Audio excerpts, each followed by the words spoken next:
Hi, and welcome to Celebrating Revolutionary Girl Utena panel. I'm Victoria L. Johnson, and I'm a pop culture journalist and host of the Sailor Moon Fan Club podcast, and I'll be moderating this conversation with two amazing panelists who will introduce themselves in just a moment. Super excited to host this panel, especially because this is such an iconic series, and there's a sequel manga actually coming out today called Revolutionary Girl Utena After the Revolution.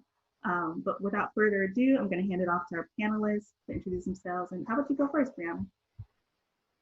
I'm Briana Lawrence, or Bree TV Cosplays Online whenever I do cosplay, which hasn't been happening very often because there's no cons.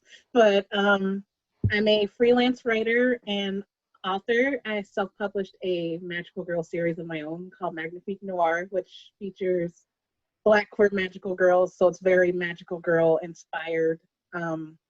So I do that. I write freelance for several websites.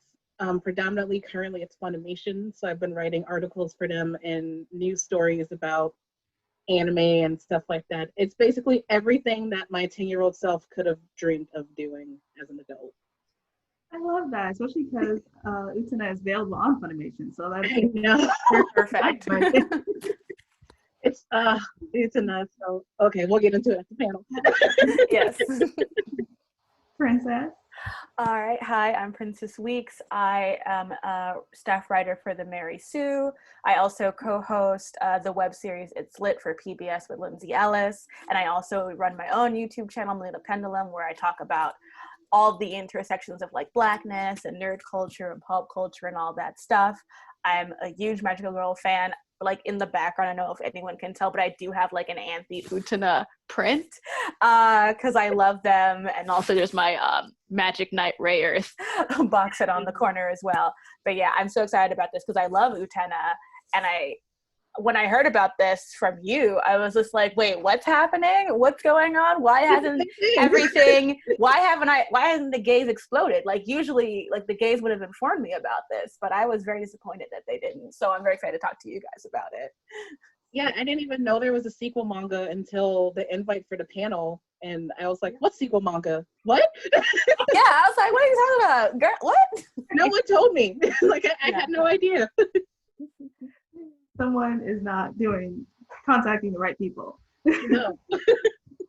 Come on. I'm happy you guys figured it out one way or another.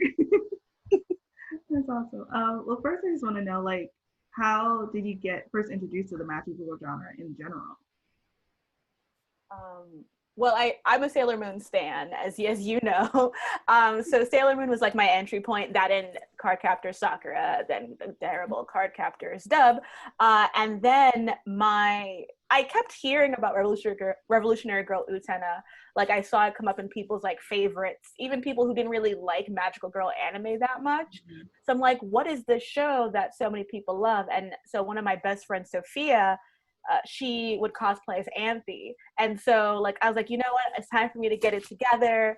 And I bought all the box sets because that's how, and I just binge watched it because I'm like, I don't have, a Crunchyroll, so I'm just gonna have to binge watch it that way. And I remember just being in a perpetual state of like, oh my god, oh my god, oh my god. And then by that last season, I was just like, they really let them make this. Like, it was a lot.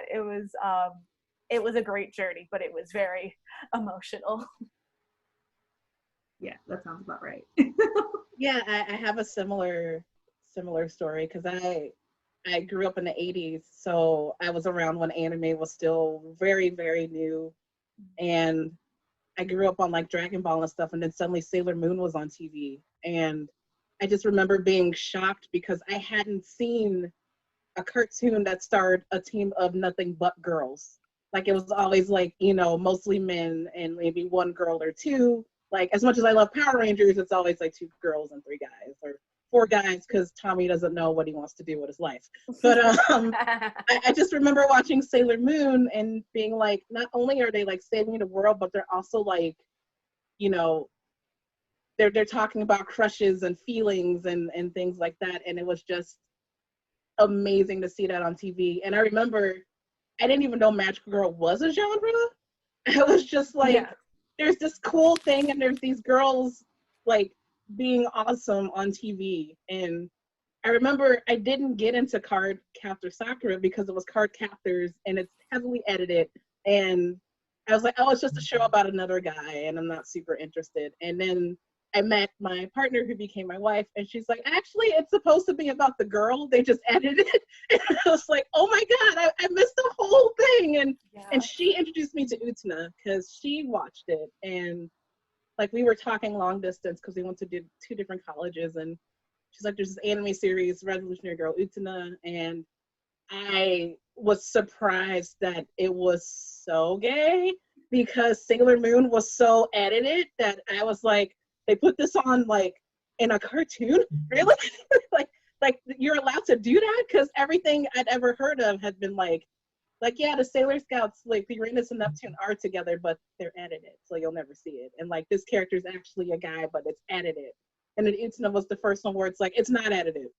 It is what it is. And it's what it wasn't like on TV, but you know, people found hold of, you know, DVDs and stuff to watch. And every time I would see a DVD in the store, I would just buy it. Like there was no way to rent it. I was like, I'm just gonna buy it. Like they were out of order because they didn't have them in order. And I was like, I'm just gonna buy everything with this series on it. And I remember seeing the movie before I finished the series. Because that was what was available. So I was like, I'm just gonna buy it and watch it. And it was just amazing. And seeing like not only the queer stuff, but also like a character who was brown and not like Mr. Popo. And I was just like, oh my gosh, she's beautiful. Yeah. And not offensive.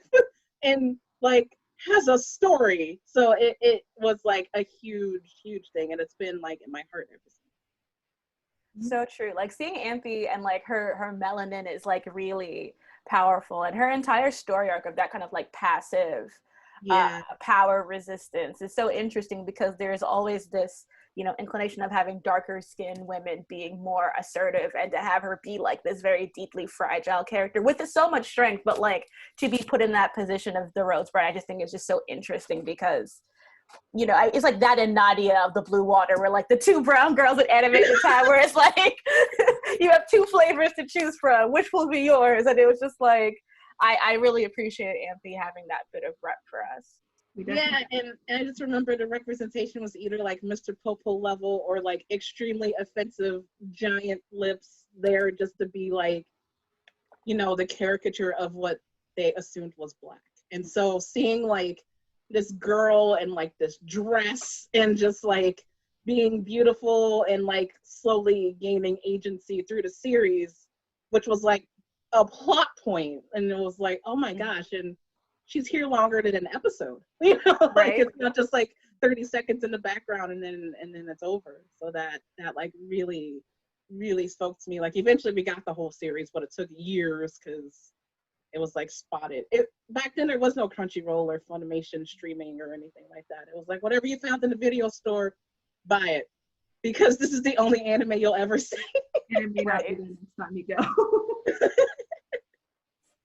Yeah, I think that's such a great point too. Like her being a main character, not just like a side character. Also, I think that's what drew me to the show. Because I was like, is that a character with melanin in an anime that looks really cool? And like, I didn't even realize it was a magical girl show at first until later on. And I was just like, oh yeah, it does have like all of those elements and kind of like fits into what Sailor Moon is and, you know, Card Captor Sakura. So yeah, it's a great show. But I think you guys kind of answered a few of my next questions. But do you have any any favorite moments in particular that you really loved about the show? Oh boy, so many. I remember. For me, the moment that I thought was really so is anything with Juri. Like that was my girl. Juri is amazing. Like I was like when I remember when the episode with like her ex or whatever, when she comes back and you think everything's gonna be okay, and then all of a sudden it was just not okay. I was just sitting there like with Juri, just like, yo, I can't believe she did this to us. Like I think everything with Juri's character was just so emotionally rushed because like usually, you know, there was only Uranus and Neptune, kind of implied, you know, Chibiusa and Saturn. But, you know, it was explicitly just one couple. To have, like, 2 different queer couples in, like, one show. And for them to be, like, chaotic, you know, I think that whenever I think of, like like the anime queer women love women rep. It's like there are either the Uranus and Neptunes where it's like we love each other and we're just out here being just like stunning, and then there's like Anthy and Utena where it's like our lives are terrible but we got each other, and like and we'll get out of it together. Yeah, it's like one of us is getting out of here, girl, like I swear to you. And so like Utena just was both, it was great representation, but it was also not precious in that way that it allowed its characters to be flawed, to have all these layers to them that I thought was just really interesting, because I think we even now struggle to have that kind of like, how do we tell stories about queer women but still allow them to be a little bit dark. Mm-hmm. I agree. And like I remember being surprised because Utena's flawed, and I'm like, but she's the main character. I thought the main character was not supposed to be flawed at all, and it's like, no, she's flawed. And I just remember also like forgetting that they were like teenagers. Like they're all like 15 and 16, and I think there's like a scene where Toga's like, I'm not old enough to drive, and I'm like, huh? Really? And it's just having those sort of themes with characters who are like at that age of self-discovery. And I always talk about how we need media that actually does that. Like, don't wait until someone's like in their 20s or 30s to talk about this stuff. Let them be like, 16, 17 years old and like figuring themselves out and things like that. And that was the whole show, but like not just Utena, but like Utena and Seonji and Toga, and even Toga's sister, who's like, when the show starts, like, oh, I know, I love her so much, and you're like, I was ready to like hate her because most series are like, this is the character you're supposed to hate. And it was like, no, actually, she like gets well-rounded development. Everybody in the series does. Like everybody you meet is there for a reason. And I was so used to having anime where it's like, yes, it's a team kind of, but we're always only going to focus on like the main person. Like I was into Dragon Ball Z, and it's like, yes, I know there's a whole team, but let's be honest, Goku's going to win. And that's it. And it's like Magic Girl genre is like, no, it's actually a unit. It's a team. Like even in Sailor Moon, it's like, yes, she's the one with the power, but she can't do without these other girls. And Utena was the same way. Like, yes, she's the one with like this revolutionary power, but clearly she needs Anthy, and everybody needs to like figure out ways to rescue themselves and each other from this, what do you call, like an apocalypse kind of? I don't know what to call it. Just 2020. Just like, it's an election, we got it. The student council is the most powerful. I love it in anime when the student council is like the most powerful force on earth. I'm just like, man.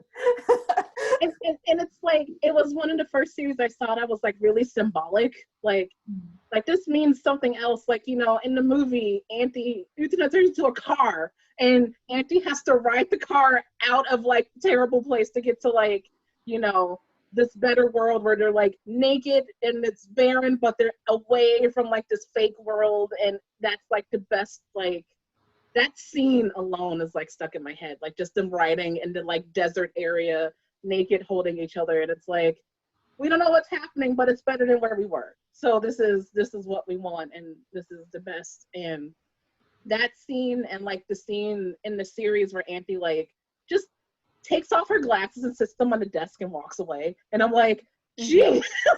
Like, damn. It's like, wow. Like, damn, girl. Like, she had this, like, quiet moment of, like, I'm over you. And it wasn't, like, loud and like, terrible. It was just like, I'm taking my glasses off and I'm walking away. And the credits roll and it's just her walking. And I'm like, okay.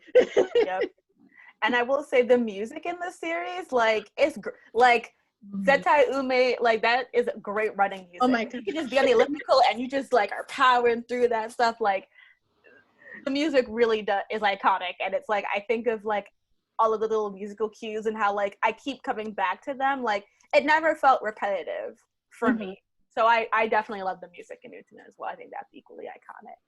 That's how I felt with like later series like Madoka felt very much like Utena, and it just had that same like feel. And it's like the art was just like stunning, and the music was stunning, and it all came together for like this amazing series. Yeah, I definitely agree. Like that music is so good. Like I never get tired of it. I can listen to it over and over. Like her going up the stairs, I can watch that over and over again. Like I'm just It's beautiful. It's like they paid for that. They're like, you're gonna watch it because it took us a long time to get this waterfall flowing, so you're gonna watch it every time. I think like the funniest part is like in the third season where she figures out there's an elevator and so she doesn't take the stairs anymore. What a move. She's like my wife was like, wait till you get to this part because she'd seen it, and I'm like, there's an elevator? She's been walking up the stairs for 2 seasons. She's like, yep. Just That's why she's so strong, because she worked on the muscles, see? She got the cardio in. Right. Oh gosh, I love that. I also too, like, since you both like are both in kind of a creative space, has Utena inspired your work? Like, Briana, you have a Magical Girl series. Princess, you like write about magical girls and do a bunch of other amazing things in your videos. I just want to know, like, has this show or like the magical girl genre inspired? How has it inspired your work? Well, I'll let the person who wrote a Magical Girl independent series go first, because I'm like, tell us, girl, tell us, queen, how did it inspire you? So it was by complete accident, because it was around the time when Sailor Moon Crystal was coming out, and then Viz was releasing like the actual uncut episodes. Mm-hmm. And I just started rewatching Sailor Moon and went on this Magical Girl kick, and I just had this moment of, what if I wrote a series but the characters were like all Black girls? and it was like, my first thought was like, are you able to do something like that? Like, is that allowed? Because I've never seen anything like that. And I was like, yeah, but also make them all gay. just write it and just do it. Correct, yeah. and I just remember being inspired by like the magical girl genres, like our adolescent story, but with superpowers. And I love that, because I'm always telling people media is the first window we get into the world. So before I even went to school, before I even made friends, I was like watching TV with my parents. And it's like, we need things that, when you look at it, it's like positive representation of other people who are like you or not like you. And so I was like, I want to write that. I want to do that. That's what I want to do with this series, because there's too many times where people, like, growing up as like an anime nerd, and people are like, God, Black girls aren't into that. And then I'm like, you liar, yes they are. You lied to me my entire life. Like, we're all over the place. and just like I don't want that isolation anymore. It's like, I want people to realize that we're all out here and we're all doing this thing and creating this stuff. And like this story, it's like, I want it to be positive. Like, yes, there's hardship, but also let's show girls who like other girls in a cute, fun way. Like, they're not stressed out because they're gay. They're stressed out because it's the dress okay that I'm wearing on this date, stuff like that. And it's like, I want moments like that. I remember with Utena, I was just so blown away, because there was no moment where they're like, oh my God, you like girls? It was just like, oh, it's just there.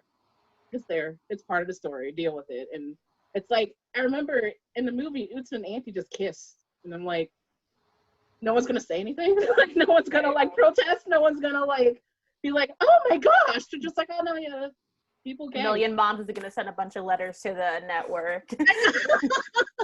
And like growing up with all that being censored, like I still remember learning that like Sailor Moon was like the gayest thing ever, and like not having that, because they took it all out. And I like walked into a Suncoast, and the employee was like, here's what Sailor Moon actually is. And I was like, I've been robbed. Yep. Like, what if I grew up with that? Like, what if I had that when I was watching Sailor Moon as a teenager, and maybe coming out would not have been so stressful, because I would have had like something positive to say, like, hey, I'm like these girls, they're positive and happy. And I recently wrote for Funimation about gravitation, and how that was like my hopeful symbol for like LGBT representation.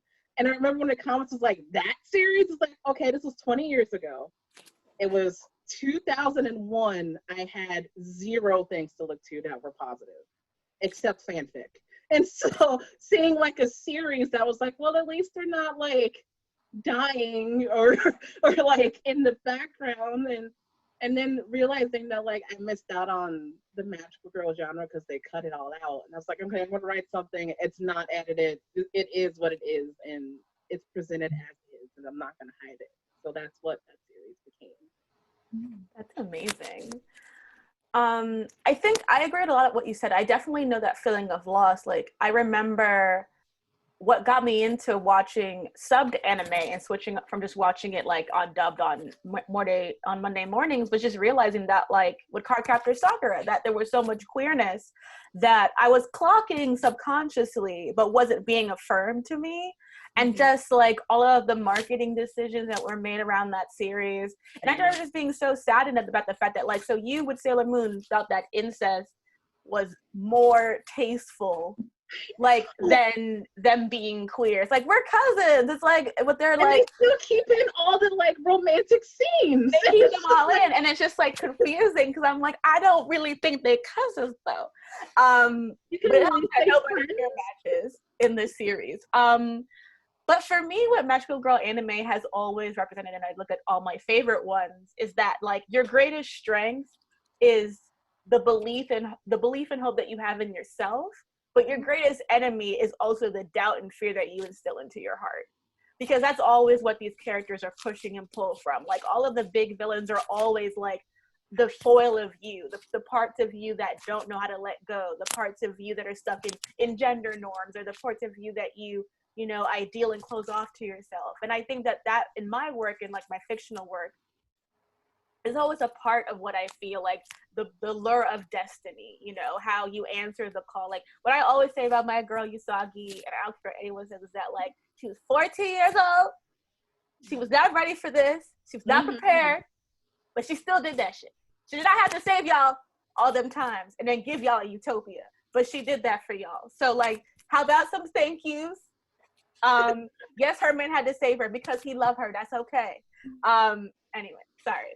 But, like, even with Utena, it's like, you know, you have she's like 14, right? Like, she's like 14. Yeah, these are kids who are like trying to figure out who they are. And Utena with like her gender bending, you know, calling herself a prince, you know, all that language of like, I can be all these things and be the hero.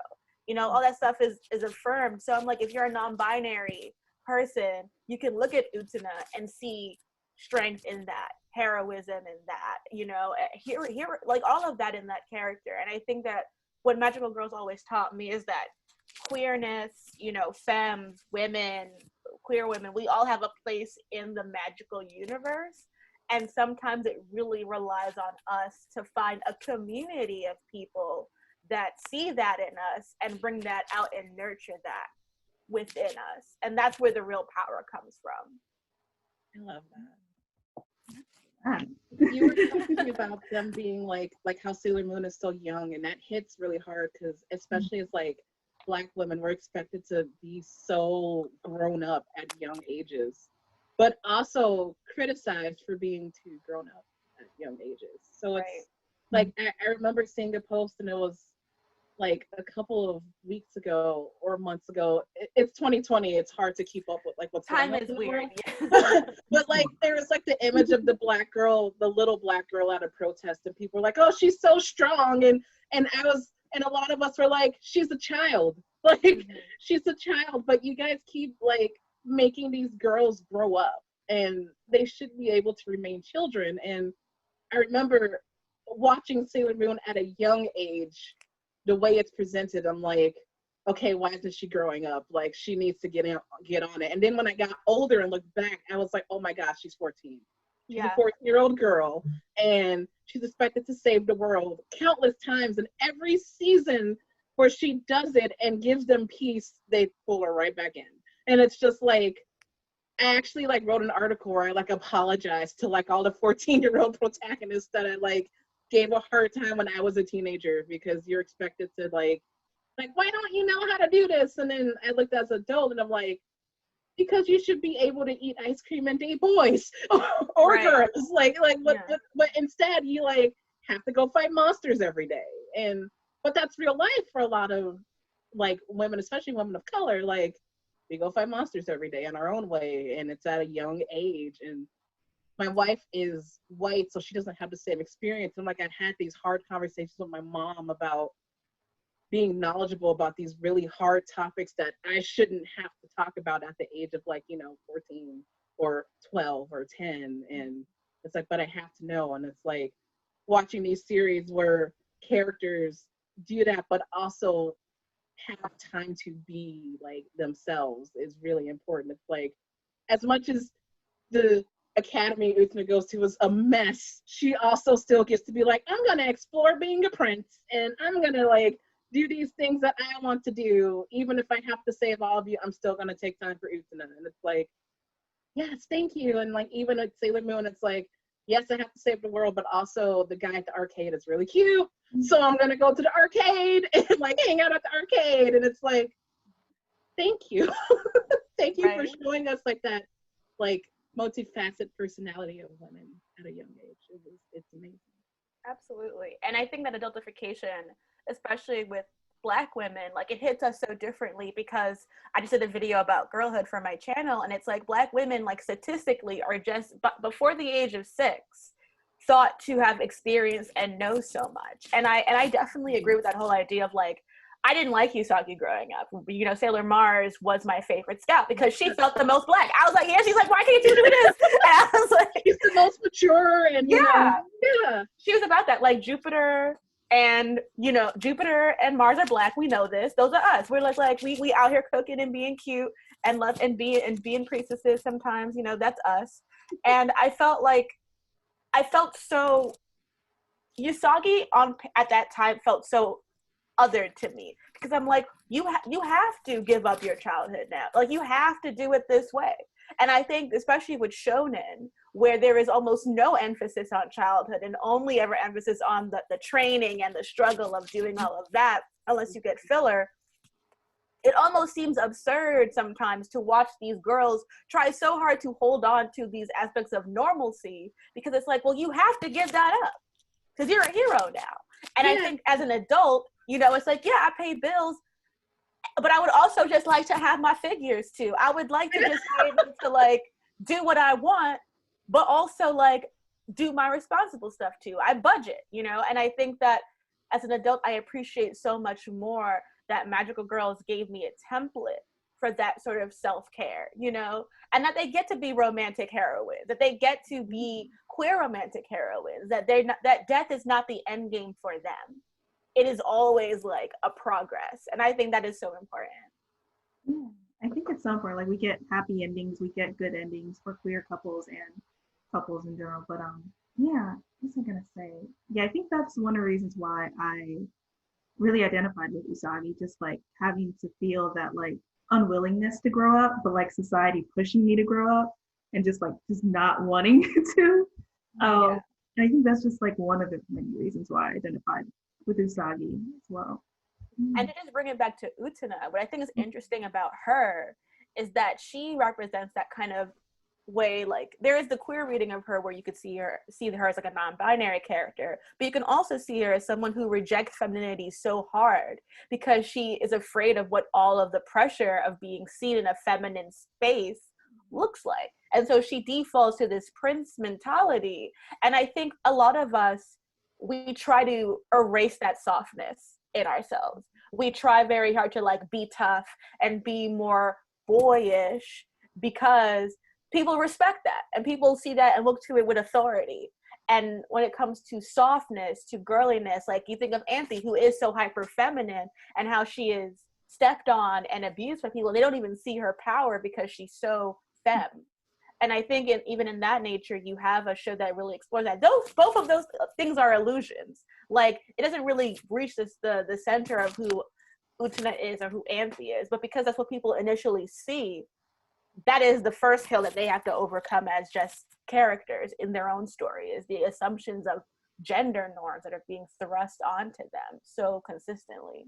Oh man, that reminds me of like a tweet I saw that was like, what was it, me at 6, I hate pink, I hate dresses, I hate everything girly. And then like me at 30, it's like, give me all the pink, give me all the dresses, give me all the makeup. And it's like, that was me growing up. I was like, I don't want anything girly, like at all. That's why Sailor Moon was such like a shock to the system, because it's like, they're wearing skirts and like heels and they're fighting crime and they're winning, and they're seen as like the saviors. And it's like, Utena was like, I related to her so much because she was like, I don't want to be a princess. And I was like, yeah, that's right.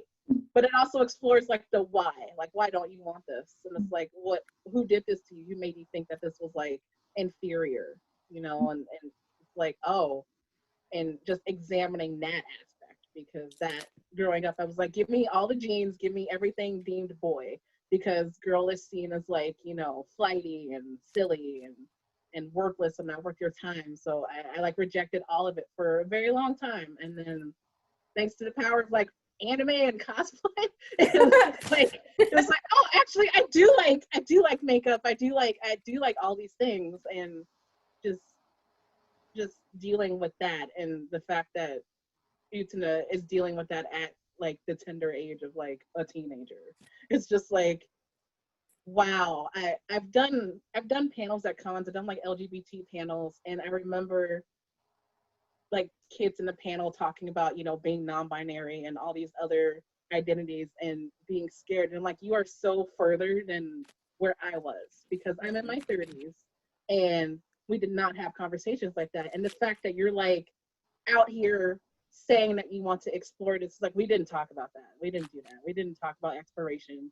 We didn't talk. There was no, I don't even think we discussed trans. Like, it was like, you're either gay or straight, and that's it. There's no in between. There's no wiggle room. There's no exploration. And actually like told these kids, I was like, you are way further than you think you are, because your generation is doing things that I wish my generation would have done and that we didn't do, and that I'm seeing done now. And it's cool seeing it through like animation, like, things that like kids will watch and teens will watch. And it's like, it's geared toward them. And we're not scared to have this message for them to like get out of this media.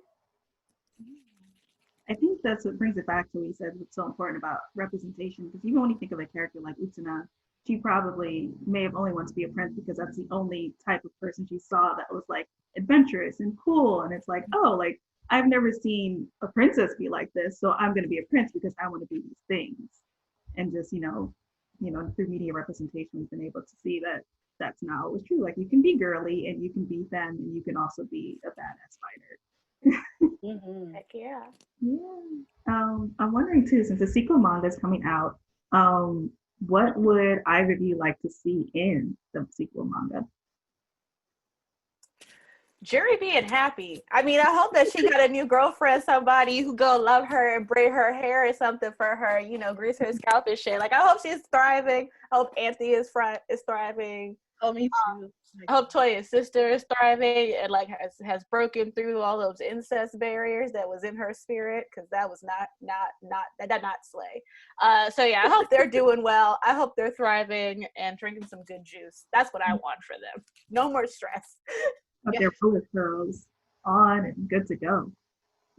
I don't know if it's because it's 2020, but I'm all for happy endings. Like, just like a revisit, and it's like everything's fine. Like, even if it's like, and they walked down the street and they saw these girls at a coffee shop, and one had pink hair and one had purple hair, and they're just living their life, And it's like, I would love that. It's like, we're looking back and it's not like you must go back in the ring and fight again. And it's like, no, I just they escaped. Like, I just want them to like, oh, whatever happened to that girl? It's like, I don't know, she's living her life in Paris. Who knows?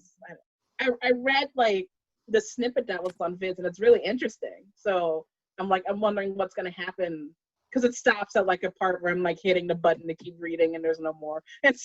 And so I'm like, oh, I don't know what you're gonna do with this, but I hope it's not like gonna break my heart, because I just like things like this where it's like, many years later and the characters are like adults now. And it's like, I just want to know that they grew up to be happy adults. That would make me very happy. Agreed. And not like, we need Utena to come back and get the sword and break herself apart all over again. It's like, no. No, thank you. No more of that, please. None of that. None of them like, oh yeah, we have children now, but we didn't raise any of them. They're just out here being like. I'm like struggling watching the Inuyasha sequel series, and I'm just like, Lord, what are these parents? Where is why don't you guys know who you are? I have so many questions. I'm gonna keep watching it though. Shout out to Funimation, but that sounds like Boruto all over again. We're just like, Boruto doesn't get along with his dad, and I'm like, huh? What? Right? I'm just sitting here like, stop, just raise your kids. You know what I mean? Like, just take care of your kids, like, or just stop having kids be the default ending for people's lives. Sometimes people don't have children, and they're perfectly content with that. Like, enough. I would watch like an older Inuyasha just like still doing stuff, or like a little like slice of life. Him just living life. He's doing everything, but he's got like a a baby harness around him, just slaying demons, but he's got to make sure that the demon blood gets on his baby. That's what we asked for. I mean, Dragon Ball Super has got that laid. Every other episode is like Vegeta taking care of his children, and I'm like, that's what we want. That's what we want. We don't need them to have growth. We want growth. We want progress to be made, and it's no progress if it's like, and then he entered him in the tournament. It's like, why? Didn't you learn Shopping. Like, Jesus, Goku, why? Why didn't you learn? Didn't Piccolo tell you during the Cell Saga? Jeez. I think just raise your kids. Right. Raise your children. Raise your anime babies, please. Right. Thank you. Please, God. I wonder too, like we kind of talked a lot about like what we love seeing in Utena, what we dislike seeing in Sailor Moon, and what we love seeing in Sailor Moon. What would you like to see more in the magical girl genre in general? Ooh. Yeah. I think for me, because there's so much like, but of course more like women of color, like, well, they are women of color because it's Japanese, but more like, Black women, more darker skinned women, more darker skinned phenotypes, like Sailor Pluto, for example. But I also would love, I think Metro Girl anime would be the perfect place to explore asexuality, because so much of it is about those deep platonic friendships and relationships and love. And I think that like having like an asexual lead, or just have that explored in Metro Girl anime, would be so much fun, because a lot of it already says that the most powerful relationships you can have are with the people closest to you, are your friends. And I think that would be a great way of showing that it's not that romance can be many things. It's not just one thing. And shout out to Anne Louise. I would hate to do this to you, but in my book series, the main leader of the group is Ace. Yeah. She's an Ace plus size Black girl, and she throws exploding cupcakes as an attack. And I remember. Then I already have what I want. I partnered up with artists to do art, and I was like, I just want pieces where they're just comforting each other. It's not romantic. It's just, we saved the world and we almost died, so maybe we should just snuggle for a minute. and just like, showing the like mental care. I want more series, Magical Girl all series, to show like the aftermath of like these battles they go on, and like a lot of them are just like, they had the giant battle, the season's over, and now we're going to the next season. And it's like, but how are they feeling? Like, right? Like, are they up for the task? Like, and just having like real honest conversations about like, this is hard. I'm struggling. I'm scared. I don't know if I can do this. And even if I do it, at the end of the day, I'm still allowed to like ask questions about like whether or not I should be doing this, and just more like mental health care with like characters in general. And like, I don't think people realize the weight they put on these characters' shoulders, because I see all this discourse about characters like, you're not toughening up fast enough, and I'm like, they're a child, give them a minute. You're asking a lot. And in some cases, like, because I watch a lot of My Hero Academia, and it's like the main character is literally breaking himself apart, and still you guys are like, I don't think he's strong enough yet. They're he's so trying. mean And to I'm like, Victoria. and I'm like, I was like, he's literally breaking his body apart to the point where a doctor has told him to stop. And it's like, he's 16 and losing his arms. and still I'll see discourse like, oh, he's not strong because, he cried. And I'm like, but it's okay to cry.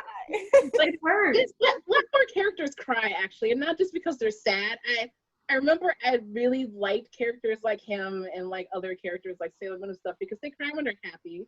They're crying when they're relieved. They cry because, they're feeling things, not just because, someone died.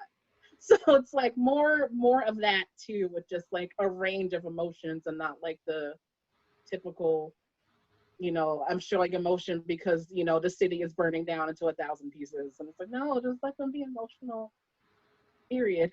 Just like, period, exclamation point.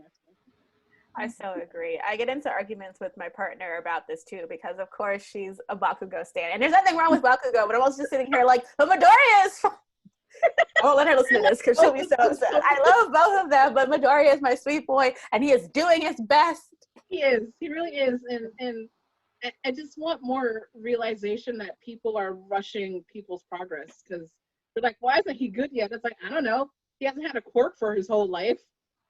So maybe maybe starting out. It's the same thing with like, you know, Sailor Moon and Utena and all these characters where people are like, why aren't they good yet? It's like, I don't know, because Utena just went to school one day and suddenly there's like smashing the world's egg and like the student council's having battles with swords and it's like all she knows is that this one dude slapping this other girl and instinctively I must go help and they're like, congratulations, you're a duelist.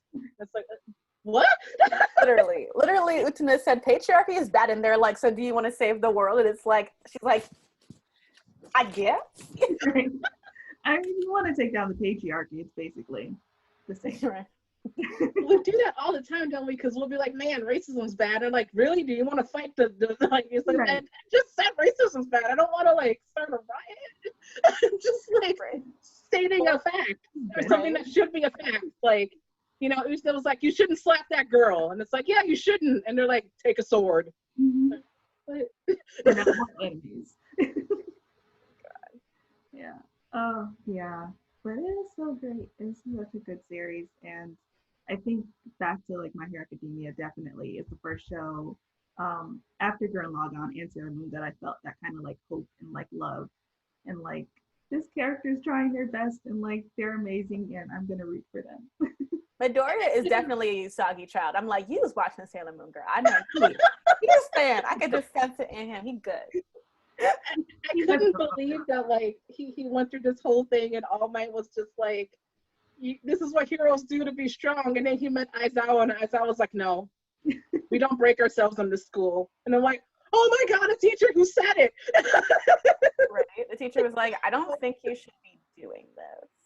It's like an actual mentor who's like, please don't kill yourself over this. Please just take your time. And it's like, wow, most mentors are like, yeah, get in the ring. Let's go. Right. And he was like, nah, we don't do that here. We don't do this in my classroom. I love that too because it shows alternate like solutions to that. It's like, oh yeah, he actually did figure out a way to like not break his body and still win fights. Like you don't have to do it that way. He can use common sense. It's a little yay. More series where common sense is the answer would be great too. Like I love his superpowers, but like the thing I loved so much with like the sports festival was him coming in first place because he was like, I think I could do it this way. It's like, you're thinking, you're using your head. Like it just more, I'm always fascinated with series where it's like, even if it's superpowers, the hero wins because, you know, they just thought of a plan. Right. and they executed it and it worked. Or they made adjustments so it could work. So like, imagine like a Magical Girls series where like they win the day because they actually strategize. Right. We're gonna think of a plan. Like you have a plan and you executed it without like, you know, damaging yourself and other people. That would be great. Speaking of magical girls, what would your magical girl name be if you have one? Oh gosh. I feel this isn't fair because they already have one. Because Princess Weeks is a great name. I was gonna say, it's my name is pretty magical. Sorry. Very true. I don't know what my magical girl name would be. I feel like it'd be some form of Brie Chibi because like Brie is like part of my first name and then like Chibi came from my fan fiction handle. And I remember back in the day when I was like in college and not out to everybody, I would tell people I'm Chibi on campus, which was the, you know, extremely queer girl. And then back at home, I was Briana again because nobody knew. And so I like, as I got more comfortable, I like squished the two names together. It's like everybody knows now and I don't hide anything anymore. So some form of like magical Brie, Chibi or something. Cute.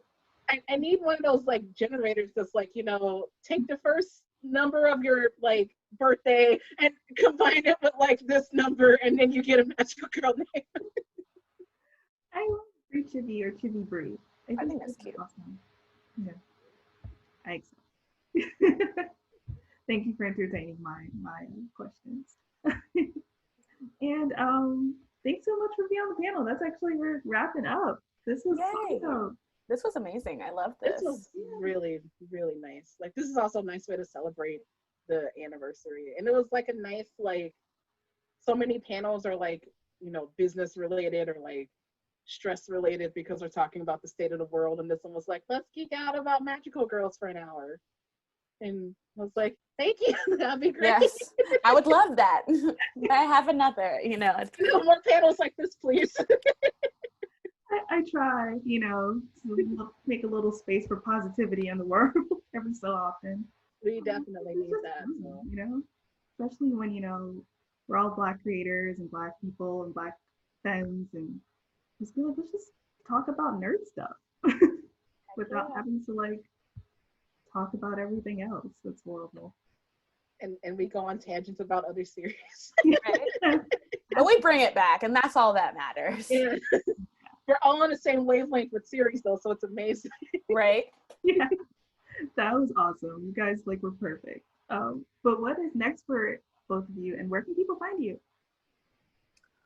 Well, they can find me at my YouTube channel, Melina Pendulum, and on Twitter at Weeks Princess. I am going to be filming some more episodes of It's Lit, and I have a couple videos coming out. One of them will actually be talking about My Hero Academia, so that is something to look forward to, and Lovecraft Country, because the finale just wrapped up, and I just finished it yesterday. I had thoughts, but we'll get there when we get. Me too. I had a lot. It was one of those, we finished it, and I sat there and I was like, thoughts. Have thoughts. So yeah, that's what's next for me. But thank you so much again for this panel. It was so much fun. And I'm over at Twitter at @BreachTVTweets. That's where I'm most active. Currently, I'm working with an agent to do something with my Magical Girl series that's bigger than self-publishing. So the dream is to get it on like TV one day and to revolutionize the world with doing break the egg. And it's funny because people are like, what else do you want? I want a fandom. I want fan theories and hashtags and a fanfic section on AO3 and all these other random things. But that's what I'm working on primarily, occasionally writing news for Funimation and stuff as well. But if you go on my Twitter, it's a mess of my cats and Lovecraft Country and the anime I'm slowly catching up on because, finally there's time because we're all inside. So I'm watching a bunch of anime and finished Lovecraft and Black Manor in one weekend. So that was same. Oh, you did too? Yeah, I finished it too, and I was good. Well, there's that one episode I was like, oh, this is still happening. We're gonna watch this on times 5. Yeah, we finished both, my wife and I was like, this is a very emotional weekend. We should play some Animal Crossing to calm ourselves down because oh my goodness, that was a lot in one weekend. That's great. I love how in sync you guys are. I clearly need to watch that anime because I finished Lovecraft Country and I am sad. And yeah, I could be a little more sad and watch something else. And then watch some Sailor Moon or Girl Utena or something else to get me happy again. But exactly. Once again, thank you guys for coming on this panel. I am Victoria L. Johnson, host of the Sailor Moon Fan Club podcast, and you can find me at Miss Old School. It's Old School with a K. And you can find the podcast at Moonies Club on Twitter and Moonies_Club on Instagram. And thanks one more time, guys. Yeah, we did it. Yeah, we did it. That was a lot of fun.